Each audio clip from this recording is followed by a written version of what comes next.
Bismillahirrahmanirrahim. Assalamualaikum warahmatullahi wabarakatuh. Alhamdulillahirabbil alamin wa bihi nasta'inu ala umuri dunya waddin. Wassalatu wassalamu ala sayyidil mursalin wa imamil muttaqin nabiyina Muhammadin wa ala alihi washabbihi wa man tabi'ahu bi ihsanin ila yaumiddin. Allahumma inna nas'aluka ilman nafi'a wa rizqan thayyiban wa amalan mutaqabbala. Rabbana zidna ilma warzuqna fahma waj'alna minas salihin, amma ba'du.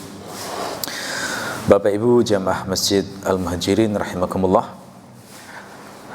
Doa iftitah yang kita bahas adalah doa yang masih berbunyi Allahumma lakal hamdu anta nurus samawati wal ardi wa man fihin walakal hamdu anta qayyimus samawati wal ardi wa man fihin walakal hamdu antal haqq wa wa'duka haqq wa qawluka haqq wa liqa'uka haqq wal jannatu haqq wan naru haqq was sa'atu haqq wan nabiyyuna haqq wa muhammadun haqq.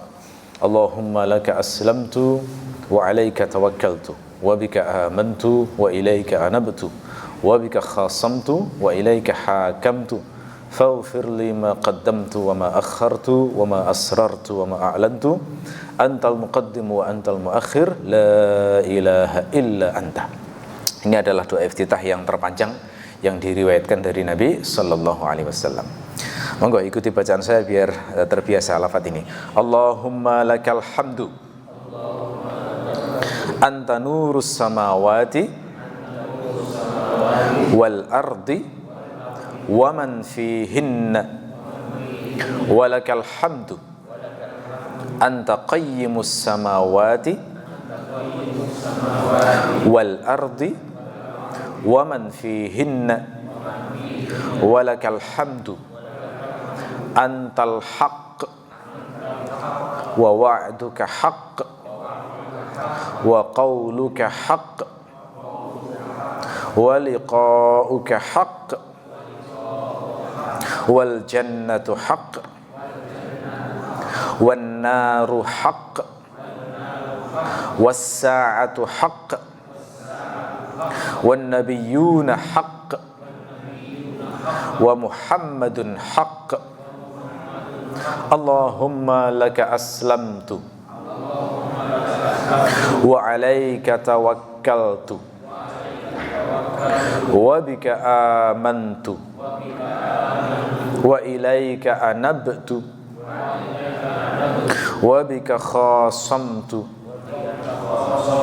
wa ilayka hakamtu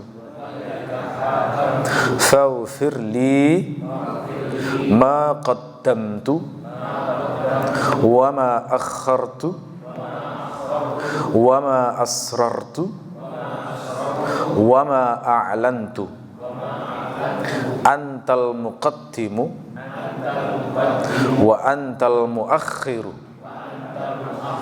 la ilaha illa anta.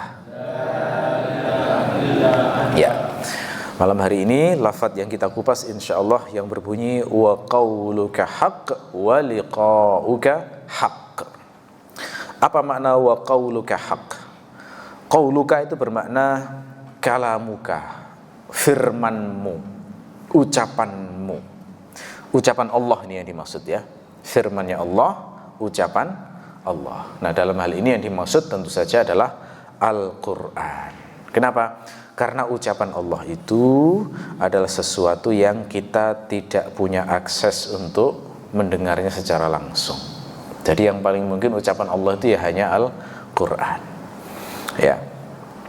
Yang bisa mendengar firman Allah langsung adalah para nabi dan rasul. Beliau yang mendapatkan firman Allah itu lalu kemudian disampaikan kepada kita sebagai manusia. Dalam sejarah, manusia pertama yang langsung diajak bicara oleh Allah adalah Nabi Adam. Jadi Nabi Adam ketika masih belum punya keturunan itu sudah dimuliakan Allah dengan diajak berbicara oleh Allah, diajari berbagai macam nama, diajari berbagai macam ilmu sampai beliau itu menjadi orang yang paling berilmu di langit. Ya, termasuk juga para malaikat di langit itu makhluk Allah yang dimuliakan Allah dengan diajak berbicara langsung. Adapun keturunan Nabi Adam, maka tidak ada yang diajak berbicara langsung oleh Allah kecuali lewat para malaikat, kecuali lewat malaikat Jibril. Disampaikan firman Allah kepada malaikat Jibril, baru disampaikan kepada para nabi dan rasul. Kecuali juga Nabi Musa. Nah, Nabi Musa ini juga dikecualikan karena beliau adalah satu-satunya nabi yang juga diajak berbicara langsung oleh Allah. Karena itu gelar Nabi Musa adalah Kalimullah. Kalimullah itu maknanya orang yang diajak berbicara Allah secara langsung. Nabi Muhammad pun ketika mendapatkan firman Allah itu tidak langsung, karena Nabi Muhammad mendapatkan firman Allah melalui malaikat Jibril. Al-Quran yang beliau terima dari malaikat Jibril itu yang diajarkan kepada umat. Jadi nggak langsung mendengar dari Allah. Satu-satunya momen Allah mengajak langsung bicara Rasulullah itu adalah pada saat peristiwa Mi'raj. Ya, ini pada saat dibawa ke langit ke-7 Sidratul Muntaha, menerima perintah untuk sholat 50 kali. Nah, disitulah momen Nabi Muhammad disuruh untuk diajak langsung berbicara oleh Allah. Tapi yang unik adalah iblis itu juga diajak bicara langsung oleh Allah, kan begitu. Ceritanya kalau di Quran kan semacam itu tuh. Iblis itu pada saat Allah memerintahkan seluruh malaikat itu untuk sujud pada Nabi Adam, hanya satu yang nggak mau, yakni iblis. Iblis itu ditanya oleh Allah, kenapa kamu tidak mau sujud? Dia menjawab, karena saya kau ciptakan dari api, sementara dia kau ciptakan dari tanah. Setelah itu iblis dilaknat oleh Allah. Nah, ini menunjukkan bahwa walaupun pernah diajak bicara Allah, sudah pernah mendapatkan kemuliaan semacam itu, tapi tidak menjadi jaminan untuk selamat selamanya. Jadi nggak menjadi jaminan untuk menjadi orang yang sampai akhir itu diridhoi Allah, belum tentu itu. Makanya tidak boleh tertipu itu. Kadang-kadang orang itu ketika berjuang untuk mencapai kesalehan, itu sampai level dikasih karomah oleh Allah. Konsep karomah itu apa sih? Karomah itu sebenarnya adalah semacam kemuliaan dari Allah untuk menunjukkan seseorang sudah benar di jalan yang lurus, begitu. Bedanya dengan mukjizat apa? Kalau mukjizat itu untuk nabi dan rasul, kalau karomah itu untuk selain nabi dan rasul. Mukjizat itu menunjukkan kebenaran seorang hamba Allah bahwa dia utusan Allah. Kalau karomah itu kebenaran untuk menunjukkan cara hidup orang ini sudah benar mengikuti para nabi dan rasul. Dan karomah itu terjadi dalam banyak sejarah. Di zaman sahabat Nabi misalnya, sahabat yang pernah mendapatkan karomah itu adalah Abu Bakar As-Siddiq. Jangan pernah mendengar kisah Abu Bakar itu makanannya banyak sendiri begitu. Jadi Abu Bakar itu pernah, beliau itu kan kaya orangnya, dan salah satu amalan Abu Bakar itu suka ngasih makan orang-orang yang kekurangan. Nah, di zaman itu orang miskin yang sering kelaparan itu adalah ahlu sufah. Ahlu sufah itu kalau sekarang kira-kira kayak orang yang tinggal di masjid begitu. Mereka itu nggak punya rumah, nggak punya kerabat di kampung Madinah itu, sementara mereka datang ke Madinah untuk nyantri gampangannya, ingin belajar Islam kepada Rasulullah. Maka oleh Rasulullah ditampung di masjid situ. Jadi mereka itu miskin secara umum, kerjanya serabutan. Kalau ada yang nyuruh kerja, kalau enggak ya sudah, makan seadanya begitu. Di antara contoh kemiskinan ahlu sufah itu adalah ada di antara mereka yang pakaian itu cuma punya satu. Coba bayangkan ya, pakaian cuma punya satu, setiap hari dipakai semacam itu. Kita sekurang-kurangnya kan pakaian masih banyak ya, bisa milih ya. Senin ada pakaian sendiri, Selasa ada sendiri ya kan, keringetan sedikit lepas ganti kan gitu ya. Zaman dulu itu ada orang yang level kemiskinannya sampai pakaiannya cuma satu, dan itu pun sebenarnya kurang layak. Kurang layaknya bagaimana? Karena pakaiannya itu hanya sekedar nutup aurat. Jadi diriwayatkan pakaiannya itu hanya semacam kayak kain sarung begitu, atau sewek dalam bahasa Jawa itu. Dan kainnya itu hanya sampai bawahnya lutut, atasnya itu hanya sampai dinutupi bawah dada begini. Ya, ini beliau tuh ceritanya sampai levelnya gini, ahlu sufah ini. Saya itu kalau sholat seringkali tak pegangin baju saya ini karena khawatir nanti aurat saya terbuka kalau saya tidak megangin baju ini. Menunjukkan betapa beratnya sampai pakaian aja seperti itu. Nah, Abu Bakar itu sangat perhatian dengan orang-orang semacam ini sehingga sering diundang ke rumah beliau untuk makan. Nah, suatu saat beliau itu mengundang di antara mereka mungkin 3 atau 4 orang, disuruh ke rumah. Abu Bakar waktu itu ada urusan. Kemudian beliau pesan pada putranya, nanti kalau tamu ayah sudah datang langsung ajak makan, tidak usah nunggu ayah. Anaknya bilang ya ayah gitu ya. Setelah itu kemudian tamu sudah datang, Abu Bakar belum datang, tamunya diajak makan, nggak enak tamunya merasa, wah ini tuan rumah belum datang saya langsung makan ya gimana lah, nggak enak lah, nggak mau akhirnya. Setelah itu kemudian Abu Bakar datang, kok dilihat tamunya belum makan, cari tuh anaknya, marah Abu Bakar, sudah dipeseni makan dulu, apa nggak tahu ya, namanya orang di Al-Sufa itu banyak yang lapar, nggak usah nunggu saya gitu loh, mestinya makan. Lalu kemudian Abu Bakar mempersilahkan makan, tapi tamunya bilang, demi Allah kami tidak akan mau makan sebelum engkau ikut makan bersama kami. Abu Bakar mengatakan, tidak, demi Allah saya tidak mau makan sebelum kalian makan. Jadi sumpah-sumpahan gitu ya. Lalu kemudian ternyata tamunya itu lebih bersikukuh. Kalau tuan rumah nggak mau makan, ya sudah kami nggak usah makan di sini, nggak enak rasanya. Terus Abu Bakar kemudian membatalkan sumpahnya tadi, ya sepertinya sumpah tadi itu dari setan, ya sudahlah kita makan bareng saja. Nah, setelah makan bareng, makanan itu diambil, setiap kali diciduk makanannya itu nyumber dari bawah itu makanannya, ya nyumber dari bawah, jadi kayak nggak pernah habis begitu. Nah yang kayak gini kan kalau dalam kondisi andaikan Abu Bakar itu Nabi kan dipercaya sebagai mukjizat gitu ya, tapi Abu Bakar sendiri tuh heran, loh lah kok nggak habis-habis gitu ya. Jadi kadang-kadang orang yang mendapatkan karomah itu nggak merasa kalau beliau tidak dapat karomah. Nah ini contoh ya, contoh yang Allah kadang-kadang menunjukkan 1-2 hal gini terkait hambanya supaya tahu bahwa hamba ini sudah berada di jalan yang lurus. Itu namanya karomah. Umar bin Khattab sama juga. Umar bin Khattab itu pernah lagi pidato Jumatan begitu, tiba-tiba beliau ngomong keluar dari tema. Jadi tiba-tiba ngomong, hei pasukanku, bukit itu. Jadi kayak melihat sesuatu di depannya yang jamaah Jum'ah itu nggak melihatnya ya. Kemudian orang-orang sudah saling ngomong, wah kenapa ini khalifah ini kok tiba-tiba ngomong nggak jelas gini, apa sudah ada masalah nih dalam pikirannya gitu ya. Dianggap agak berubah pikirannya begitu. Ternyata apa yang terjadi? Beberapa hari kemudian datanglah pasukan yang diutus oleh Umar bin Khattab yang waktu itu sedang perang bersama musuh. Lalu kemudian mereka terdesak ketika bingung bingung apa yang mau dilakukan. Tiba-tiba mereka mendengar suara, hei pasukanku, bukit itu.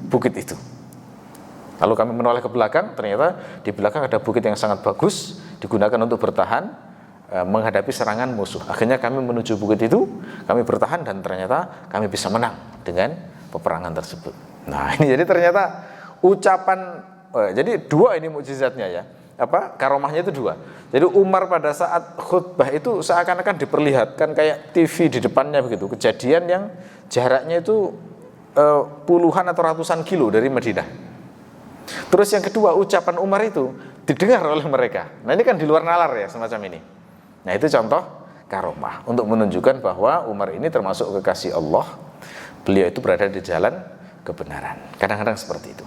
Tapi, nah ini poinnya terkait dengan iblis tadi ya. Orang yang dapat karomah sekalipun tidak ada jaminan akan husnul khotimah hingga akhir. Tidak boleh itu merasa sudah dapat karomah aman, ahli surga ini. Tidak boleh. Kalau sudah ngomong kayak begitu kena ujub itu berarti. Dan ujub itu adalah sifat yang sangat dibenci oleh Allah. Makanya Umar walaupun punya banyak karomah, beliau itu tetap takut sekali pada Allah, khawatir akan tergelincir dari jalan Islam ini, sehingga beliau itu mengatakan, demi Allah seandainya kaki saya itu satu sudah masuk ke dalam surga, sementara kaki satunya belum masuk ke dalam surga, maka saya masih belum merasa aman. Jadi khawatir ditarik ke belakang nggak jadi masuk surga. Harusnya begitu sifatnya orang mukmin itu, selalu takut dengan hal-hal yang tidak diprediksikan, tidak pernah merasa kagum dengan dirinya sendiri. Jadi ini kembali ke sini, walaupun iblis pernah diajak bicara oleh Allah, tapi ternyata dilaknat oleh Allah di akhir karena membangkang perintah Allah. Jadi orang sudah berhasil soleh itu gak jaminan sampai mati akan soleh. Enggak. Banyak kisah di masa lalu itu yang menunjukkan ada yang orangnya soleh tapi setelah itu di akhir jadi toleh, jadi tidak soleh lagi itu. Banyak yang semacam itu. Pernah lihat ada orang yang di masa mudanya rajin ke masjid, ngaji, tua-tua mabuk misalnya. Kan ada orang-orang seperti itu sampai meninggal dunia itu ada. Tapi ada pula yang kebalikannya. Di masa mudanya itu perilakunya buruk, di masa tua Masya Allah jadi rajin ke masjid, rajin sholat, rajin zikir, berbuat baik kepada sesama sampai bertemu meninggal ya. Oke. Baik, jadi kata qauluka di sini yang dimaksud adalah kalam Allah, firman Allah yang dalam hal ini bagi umat Islam yakni Al-Qur'an. Ucapan Rasulullah ini menunjukkan bahwa salah satu sifat Allah adalah berbicara. Ya. Jadi Allah itu salah satu sifatnya adalah mutakallim, berbicara. Jadi Allah itu tidak diam, Allah itu berbicara. Hanya saja memang ada riwayat yang menunjukkan selama masih ada kehidupan dunia ini Allah tidak banyak berbicara. Ya, tidak banyak. Jadi Allah itu lebih banyak menyimak dan mengawasi saat ini. Berbicara itu hanya saat nyampaikan wahyu saja. Jadi bayangkan ya, saat Rasulullah diutus mulai di Mekah sampai beliau wafat kan sekitar 23 tahun. Itu firman Allah itu hanya setebal Al-Quran yang sekitar 6.000 sekian ayat itu. Padahal Allah itu kuasa, andaikan mau berbicara, di Quran itu dikatakan, seandainya kalimat-kalimat Allah ditulis, tintanya adalah samudra, maka sampai samudera itu habis belum habis kalimat-kalimat Allah itu. Andaikan Allah mau gitu ya. Itu menunjukkan berarti Allah memang menyengaja untuk tidak banyak berbicara. Karena tidak banyak berbicara dan ajaran Allah itu sifatnya garis-garis umum, maka itu yang menyebabkan manusia itu banyak yang berbeda paham, berselisih pendapat. Walaupun Qur'annya sama, kadang cara memahaminya itu berbeda. Nah, cara memahami berbeda itu sekaligus ujian. Ini ada enggak orang yang benar-benar tulus memahami kalimat Allah itu supaya benar-benar bisa melaksanakan, atau sebenarnya berusaha membaca firman Allah tapi tujuannya duniawi? Ada juga semacam itu.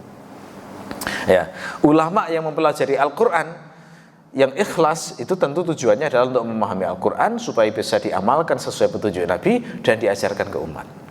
Tapi kalau seperti orientalis, pelajari Quran juga mereka, belajar bahasa Arab juga, tapi tujuannya apa? Mencari kekurangan-kekurangan supaya bisa digunakan untuk menjajah umat Islam, kan begitu. Jadi diuji akhirnya. Allah akan diuji, manusia akan diuji juga dengan firman Allah yang ada itu. Kapan Allah akan berbicara banyak? Menurut hadis, Allah akan berbicara banyak nanti saat hari pengadilan. Nah, di hari penghisapan itu, ada hadisnya itu ya. Jadi nanti Allah akan berfirman begini, wahai hambaku, dulu di dunia aku banyak diam dan mendengar serta mengawasi perbuatan kalian. Maka pada hari ini kalian diamlah, aku yang akan banyak berbicara. Jadi Allah itu akan menanya tiap hamba semua perbuatan itu kan banyak sekali berarti yang akan ditanyakan oleh Allah kepada seorang hamba. Dan itu satu-satu itu bayangkan. Kalau misalnya hamba itu jumlahnya sekian puluh miliar misalnya, terus satu-satu ditanya itu berangkat, bayangkan itu betapa banyaknya yang akan ditanyakan Allah kepada hamba. Jadi kebalikannya di akhirat nanti, makhluk itu akan dibuat diam, sunyi, hening, tidak berani bicara kecuali diizinkan Allah. Nah, itu yang dinyatakan dalam Al-Quran, la yatakallamuna illa man adzina lahur rahmanu wa qala shawaba. Di hari itu para hamba tidak akan ngomong semuanya, diam, sunyi.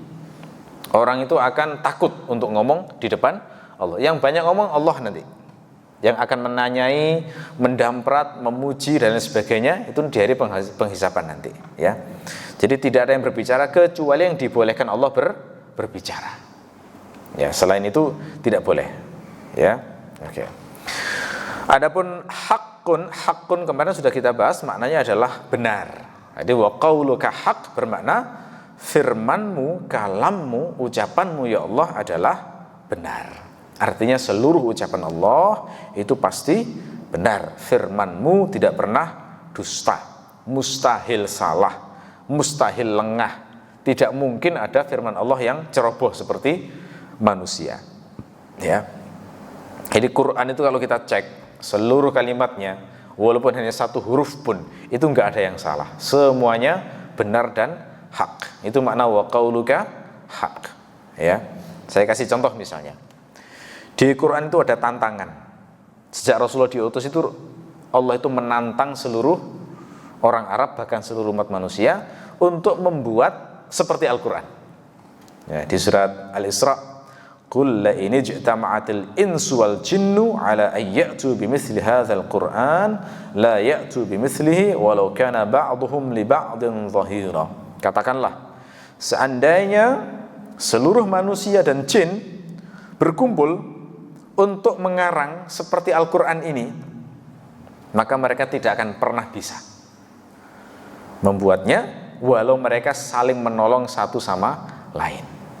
Jadi ini yang diumpamakan Allah bukan hanya manusia kumpul sedunia, enggak, manusia dan jin kerjasama sekalipun enggak akan pernah bisa membuat seperti Al-Quran. Ini kan pernyataan yang sangat berani gitu ya, sangat berani. Karena kalau misalnya ada orang yang tergagas, ayo kita buat sudah yang kualitasnya seperti Al-Quran, lalu kemudian terbukti, nanti orang akan mengejek Quran akhirnya. Itu ternyata bohong. Buktinya ini ada yang bisa membuat seperti Al-Quran. Nah, ajaibnya, semenjak Rasulullah diutus sampai hari ini tidak ada satupun manusia yang bisa membuat seperti Al-Quran. Tidak ada itu. Bahkan satu surat pun itu loh tidak ada. Itu yang ajaib sekali. Itu menunjukkan kebenaran dari firman Allah ini. Dulu ada seorang nabi palsu namanya Musailimah Al-Kadzab. Itu pernah mencoba ngarang Al-Quran, pengen niru Al-Quran itu ya. Dia ngarang sebuah surat, dikasih nama surat Ad-Difda, surat kodok. Ya, mungkin mau niru surat Al-Fil itu ya. Jadi Al-Fil itu kan gajah. Wah, ini kayaknya Muhammad ini ngarang surat namanya gajah, aku tak membuat surat namanya kodok, gitu ya. Nah, gimana bunyi suratnya? Itu sampai dicatat dalam sejarah itu. Bunyinya begini, ya difda'u binta difda'in naqqi ma tunaqqin a'laki fil ma'i wa asfaluki fit tin. Itu suratnya Musailamah, surat kodok. Walaupun kita bukan orang Arab, tapi mendengar surat kayak gini sudah janggal, beda kan ya. Bunyinya itu rasanya beda dengan Al-Quran yang sering kita dengar. Apalagi kalau kita kaji isinya. Jadi isinya begini, ya difda'u binta difda'in, wahai kodok anak dua kodok. Jadi ayat ini pertama kali didengar orang Arab sudah ketawa semuanya, mengejek. Dasar pendusta Musailamah. Mana ada itu Tuhan menurunkan surat isinya panggil-panggil kodok. Enggak mungkin, enggak logis ya. Agama apa yang surat itu kalimat pertama panggil-panggil kodok, wahai kodok anak dua kodok. Ini kan nggak bisa dibandingkan itu dengan ayat Al-Quran ya. Coba misalnya walaupun surat Al-Fil, tapi kan ayat pertama itu alam tara kaifa fa'ala rabbuka bi ashabil fil. Lebih berwibawa, lebih gagah, lebih sastranya lebih tinggi. Apakah engkau tidak melihat apa yang berbuat Tuhanmu terhadap pasukan gajah? Itu orang langsung dibawa memori kira-kira sekitar 40 tahun yang lalu, peristiwa di mana pasukan Abrahah itu berusaha menghancurkan Ka'bah, tapi dihancurkan oleh Allah. Dan banyak kisah waktu itu yang diingat oleh orang Arab. Jadi beda kan dengan satunya, wahai kodok anak dua kodok. Ya kan dari sisi isinya sudah kualitasnya jauh banget itu. Terus berikutnya, naqqi ma tunaqqin, bersihkanlah apa-apa yang hendak kau bersihkan. Nah ini sudah panggil-panggil kodok, syariatnya kodoknya disuruh bersih-bersih. Ini agama apa ini gitu ya. Jadi orang baca mendengar gitu tuh sudah semuanya tahu ini pendusta Musailamah itu. Tahu kalau ini adalah seorang pendusta. Enggak mungkin Tuhan menurunkan surat seperti ini gitu ya. Sehingga setelah saat itu jadi celaan dan ejekan sepanjang zaman. Karena para sastrawan sendiri tahu ini enggak mungkin dari Tuhan semacam ini. Kalau Quran itu semuanya mengakui kami nggak bisa membuat semacam ini. Seluruh sastrawan yang hebat-hebat itu semuanya mengakui nggak bisa itu membuat seperti Al-Quran. Ya, makanya ini terbukti ya bahwa ucapan Allah itu hak, firman Allah itu hak. Tidak pernah ada satupun orang yang sanggup mengarang seperti Al-Quran. Jangankan satu surat, bahkan satu ayat pun itu nggak ada sampai hari ini. Satu kalimat yang orang itu kagum dengan sastranya, kagum dengan istrinya, kemudian orang itu dijadikan bacaan sepanjang zaman, tidak ada itu yang seperti kayak gitu itu. Ya hanya Quran ini saja, ya. Oke. Nah, bukti yang lain misalnya di surat salah satu ayat Al-Quran Allah berfirman, la tadkhulunnal masjidal harama insyaallahu aminin muhalliqina ru'usakum wa muqassirina la takhafun. Sungguh kalian wahai orang-orang Islam pasti nanti akan masuk ke Masjidil Haram jika Allah menghendaki dalam keadaan aman, dalam keadaan menggundul rambut kalian dan memendekkan rambut kalian, dan kalian tidak merasa takut. Nah, ini kan semacam janji, ayat yang semacam janji. Ini turun ayat ini saat kaum muslimin masih di Madinah dan Mekah waktu itu masih dikuasai kafir Quraisy. Janji semacam ini kan bahaya, kalau meleset sedikit saja kan bahaya ya.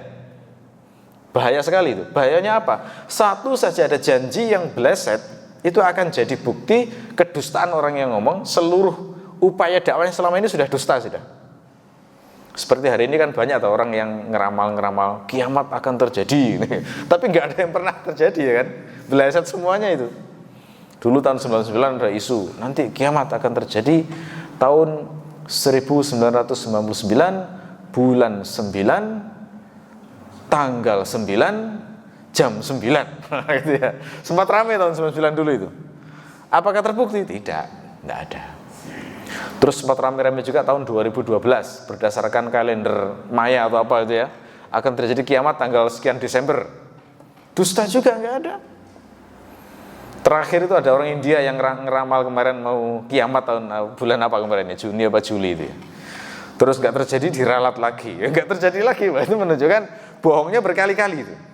Jadi reputasi besar itu bisa menghancurkan reputasi kalau menjanjikan sesuatu terus nggak terjadi. Nggak bisa ditawil apapun, nggak bisa itu. Ya, nah, itu makanya biasanya para pendusta itu kalau ngeramal itu biasanya pakai kata-kata umum yang kira-kira nanti bisa ngeles, biar tidak dicela. Ya, misalnya seperti peramal-peramal Indonesia yang terkenal itu siapa? Mama Lauren atau siapa dulu yang sudah meninggal itu ya. Mama Lauren itu siapa? Itu kalau ngeramalkan misalnya umum kalimat-kalimatnya misalnya. Nanti tahun depan ini akan ada artis yang meninggal. Oh ya, wajar aja tuh artis meninggal. Namanya orang meninggal kapanpun bisa terjadi kan gitu ya. Ya, kalau misalnya nggak ada yang meninggal sekalipun loh, saya kan nggak bilang artis Indonesia, kan biasa di luar loh, kan ngelesnya bisa saja. Itu cara pendusta itu untuk biar nggak tercela semacam. Tapi ini kan lafadznya di Quran, janjinya itu luar biasa berani karena spesifik banget. Sungguh kamu pasti akan masuk ke Masjidil Haram. Jadi tempatnya itu disebut dengan lugas, Masjidil Haram. Ya, dalam keadaan aman. Artinya apa? Berarti masuknya itu sudah nggak takut akan diperangi orang Quraisy. Nah, ini para sahabat membayangkan, kok bisa ya? Dalam kondisi ini belum mungkin. Wong sudah perang berkali-kali dengan orang Quraisy kok bisa memerangi bisa masuk dalam keadaan aman, itu gimana logikanya? Terus dijelaskan juga kondisinya dalam keadaan mencukur rambut. Ini ungkapan bahwa mereka bertahalul. Nah, jadi tahallul itu berarti nanti dijanjikan Allah kalian akan masuk ke Mekah dalam keadaan umroh atau haji dan bisa bertahallul nanti sampai tuntas tahallulnya. Ya, mencukur rambut wa muqassirin dan memendekkan. Karena tahallul itu kan boleh dua cara. Yang paling bagus menggundul, tapi kalau nggak mau menggundul minimal memendekkan, kan begitu. Ini janjinya detail banget. Lalu apa yang terjadi? Dalam sejarah terlaksana ini. Kapan itu? Ya, ini saat Fathu Mekah, penaklukan kota Mekah terjadi itu. Jadi gimana kok bisa terjadi penaklukan kota Mekah itu? Terjadi penaklukan kota Mekah ketika orang Mekah yang buat perjanjian dengan Rasulullah itu mengkhianati perjanjian itu dengan membunuh beberapa kabilah-kabilah yang membuat kerjasama dengan Rasulullah. Akhirnya kemudian Rasulullah menghimpun seluruh kaum muslimin untuk menyerang kota Mekah, ditaklukkan. Mereka takut, nggak berani ngelawan karena jumlahnya sangat banyak. Akhirnya Mekah pun dikuasai oleh Rasulullah. Itu ya. Jadi terbukti menunjukkan benar kalimat Allah. Wa qauluka haq, pasti benar. Makanya Rasulullah itu pada saat haji dan umrah ke sana itu di antara di atas itu beliau membaca lafaz yang shadaqa wa'dah wa nasara 'abdah wa hazamal ahzaba wahdah. Itu maknanya apa? Shadaqa wa'dah itu maknanya Allah menepati janjinya sesuai dengan janjinya. Gitu ya. Ini konteksnya ini menaklukkan Mekah itu sebenarnya. Ya, shadaqa wa'dah wa nasara 'abdah, dan menolong hamba-hambanya. Jadi Allah menolong kaum muslimin untuk bisa menaklukkan kota Mekah. Wa hazamal ahzaba wahdah, dan mengalahkan seluruh pasukan-pasukan koalisi itu sendirian. Nah, gitu ya. Jadi tidak perlu hambanya pun, sebenarnya Allah itu maha kuasa untuk mengalahkan seluruh pasukan-pasukan yang melawan umat Islam. Nah, jadi itu selalu diingat-ingat nikmat itu oleh Rasulullah. Karena sebelum menaklukkan Mekah itu kan selalu dibaca oleh Rasulullah ini. La tadkhulannal masjidil haram. Allah itu pasti akan menunaikan janjinya ini, dan ternyata betul. Sehingga terasa betul itu saat membacanya di Mekah, ya. Termasuk juga yang menunjukkan kebenaran firman Allah itu adalah surat An-Nur ayat 55. Wa'adallahu allazina amanu minkum wa 'amilus solihati la yastakhlifannahum fil ardi kama istakhlafal ladzina min qablihim wa la yumakkinanna lahum dinahum alladzi irtadha lahum wa la yubaddilannahum min ba'di khawfihim amna ya'budunani la yusyrikuna bi syai'an.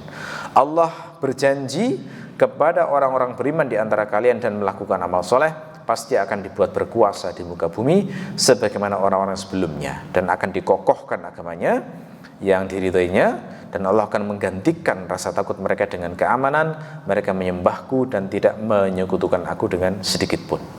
Ini janji kemenangan kepada Rasulullah akan berkuasa di muka bumi, dan ini terlaksana. Kenapa?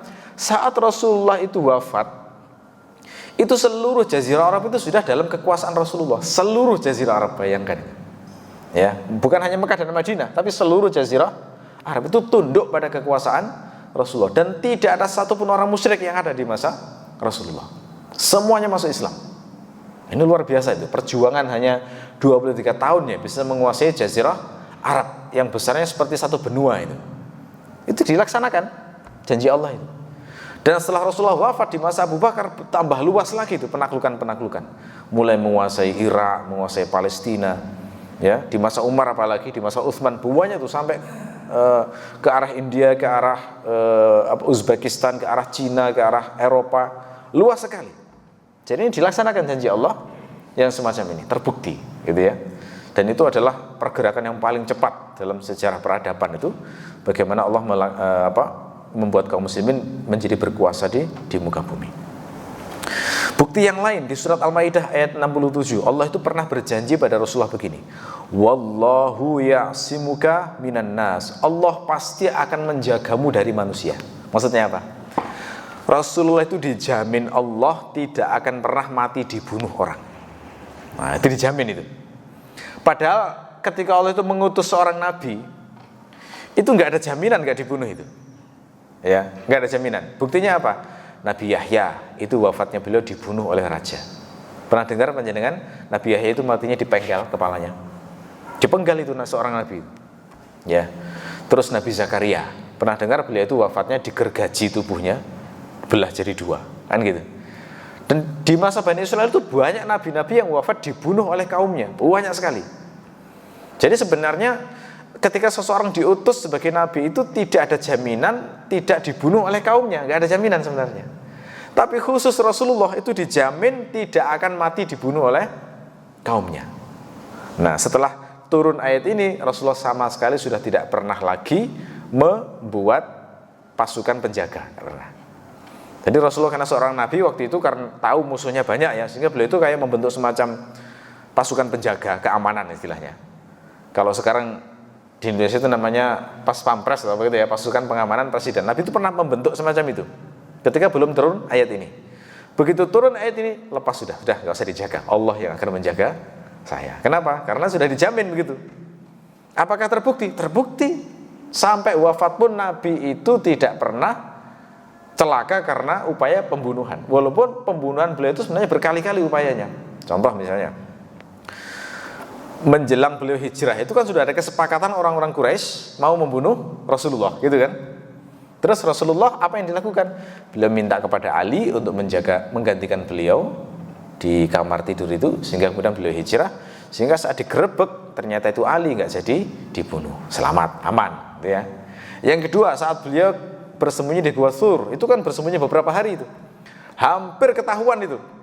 Tapi cara Allah menjaga gimana? Cuma dikasih sarang merpati dan laba-laba yang gak rusak. Sehingga orang yang mau meriksa itu kayak, gak mungkin di dalam ini ada orangnya. Masih belum rusak ini sarangnya ini. Pasti gak ada. Akhirnya gak ketemu. Itu cara Allah menjaga Rasulullah. Pernah juga Rasulullah itu saat selesai perang istirahat di bawah pohon. Terus ada orang musyrik yang melihat Rasulullah sedang tertidur. Lalu kemudian musyrik ini melihat ada pedangnya Rasulullah tergantung di dahan, kemudian diambil. Terus kemudian Rasulullah dibangunkan, pedang itu diletakkan di leher Rasulullah begini. Kemudian bilang, "Hei Muhammad, siapa yang akan menjagamu dari aku ini?" Dengan tenang Nabi mengatakan, "Allah." Langsung gemetar itu hanya mendengar kata gitu ya. Langsung gemetar tangannya, langsung jatuh pedangnya, lalu kemudian diambil Rasulullah, lalu kemudian gantian lehernya dikasih pedang. "Sekarang siapa yang menjagamu dari pedang ini?" Wah, ketakutan dia. Hanya kamu yang Muhammad, hanya kamu yang baik gitu ya. Tolong jangan saya dihukum. Akhirnya sama Rasulullah diampuni, sudah pergi. Nah, gitu ya. Dijaga oleh Allah ini. Pernah diancam semacam itu. Ya, pernah juga Rasulullah itu mau dibunuh saat berkunjung ke Bani Nadir. Bani Nadir itu orang Yahudi di masa Nabi. Orang Yahudi itu benci sekali dengan dakwahnya Rasulullah. Walaupun mereka tahu Rasul itu seorang nabi, tapi mereka itu dengki. Kenapa? Karena mereka sebelumnya itu berharap nabi akan diutus dari Bani Israel. Maka mereka itu jadi kayak jengkel gitu ya. Kok orang Arab sih malahan gitu ya. Jadi ini marah pada Allah itu loh. Jadi nggak terima kalau Allah mengutus nabi dari orang Arab. Sehingga pada saat Rasulullah berkunjung itu, mereka sudah nyiapkan, nanti kalau Muhammad bersandar di tembok ini, kamu yang di atas itu jatuhkan batu besar ke kepalanya Muhammad biar mati dia. Gitu. Sehingga saat Rasulullah itu duduk di situ, kemudian tidak bersandar begini, hampir dieksekusi di atas itu mau dijatuhkan batu. Tiba-tiba malaikat Jibril memberitahu tentang rencana jahat mereka. Nah, akhirnya apa? Akhirnya Rasulullah kemudian bilang kepada hadirin di situ, "Sebentar, saya ada urusan sebentar." Gitu ya. Lalu kemudian Rasulullah keluar, tapi nggak balik, gitu ya. Sehingga para sahabat kemudian bertanya-tanya, kok nggak balik Rasulullah? Lalu mereka kemudian pulang. Setelah bertanya pada Rasulullah, maka Rasulullah kemudian memberitahu, "Saya diberitahu Jibril bahwa saya hendak dibunuh oleh orang-orang Yahudi itu." Maka kemudian Rasulullah mengumpulkan pasukan, diajak untuk menyerang kabilah Bani Nadir. Akhirnya mereka menyerah, diusir dari Madinah. Jadi pengusiran Bani Nadir itu konteksnya diawali dari upaya pembunuhan Rasulullah, tapi diselamatkan oleh Allah. Allah kan kuasa, dia kan dibiarkan sajalah biar mati syahid, bisa saja. Tapi Allah ini menjamin, wallahu ya'simuka minan nas. Allah itu melindungimu dari manusia. Ini menunjukkan bahwa benar kalimat Allah itu ya. Wa qauluka haqq, firmanmu adalah benar. Tidak ada satupun yang salah ya. Pernah juga Rasulullah mau diracun. Pernah dengar jenengan ya cerita ini ya. Ada orang Yahudi, wanita Yahudi yang bertanya, Rasulullah itu suka makanan apa? Terus dijawab, makanan yang paling disukai Rasulullah adalah daging kambing di bagian pahanya. Nah, akhirnya dimasakkan sama si perempuan Yahudi ini. Dimasakkan tapi dikasih racun, lalu dihidangkan pada Rasulullah. Setelah Rasulullah melihat makanan tersebut bersama sahabatnya, lalu kemudian beliau dan para sahabat tidak memakan daging itu. Lalu kemudian sebelum dimakan, Rasul bilang, tulang daging ini memberitahu aku bahwa dia beracun. Akhirnya nggak jadi dimakan ya. Sahabatnya sudah kadung makan, akhirnya meninggal dunia. Nah, ini contoh lagi ya, Allah melindungi Rasulullah dari upaya pembunuhan. Jadi berkali-kali Rasulullah itu tidak dibunuh, tapi selalu selamat. Sehingga wafatnya beliau itu adalah wafat biasa, bukan karena dibunuh oleh orang, gitu ya. Itu menunjukkan wa qauluka haqq ya. Firman Allah adalah benar seperti itu. Termasuk juga dalam surat Ar-Rum ayat 2-6, Allah itu menjanjikan bahwa Romawi nanti akan mengalahkan Persia fi bid'i sinin, dalam beberapa tahun. Bid'un itu angka antara 3 sampai 10 kira-kira. Ini juga spesifik banget itu, berani sekali itu ya. Pada waktu itu kalau dianalisis secara politik, di zaman itu seperti mustahil Romawi akan mengalahkan Persia. Kenapa? Karena Persia waktu itu sebagai sebuah imperium mengalami masa kejayaan yang tinggi, kuat sekali militernya. Sementara Romawi itu sedang lemah karena terjadi perselisihan internal. Sehingga seperti nggak mungkin akan bisa menang perang setelah itu. Tapi Allah menjanjikan di sini Romawi akan bisa mengalahkan Persia. Ternyata di Romawi itu bangkit seorang politisi namanya Heraklius. Dia bukan hanya seorang politisi tapi juga ahli agama Nasrani begitu ya. Itu mengumpulkan beberapa orang-orang Romawi yang berpecah belah itu sehingga kemudian menjadi kuat kembali, sehingga saat perang melawan Persia menang betul itu. Jadi nggak sampai 10 tahun itu menang. Terbukti lagi nih. Wa qauluka haqqun, firman-Mu ya Allah adalah benar.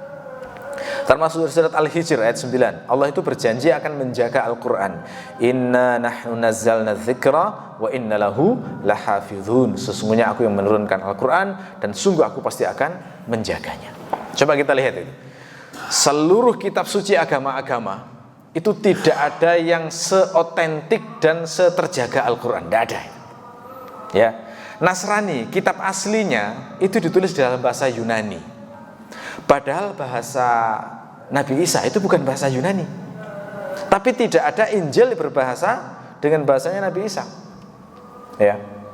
Jadi bahasanya Nabi Isa itu bahasa Suryani, bahasa Aramaik. Jadi itu bukan bahasa Yunani. Jadi Injil yang asli itu diterjemahkan dalam bahasa Yunani, tapi yang asli hilang. Jadi yang paling otentik hari ini itu bahasa Yunani. Gitu ya.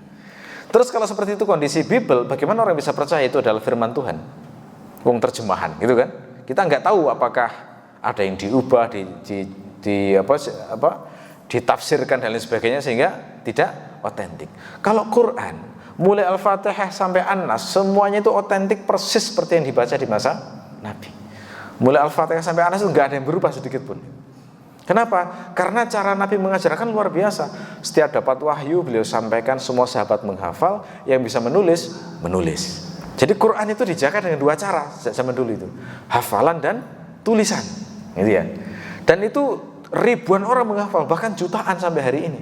Bahkan anak-anak kecil yang hafal Quran sekarang kan banyak loh. Kalau agama lain ada nggak yang hafal kitab sucinya? Nggak ada itu. Pernah ada dalam satu forum itu ya, seorang ulama bertanya pada audien di dialog antar agama, siapa di sini orang yang menghafal seluruh Bible? Nggak ada yang jawab. Adakah yang bisa menghafal separuh Bible?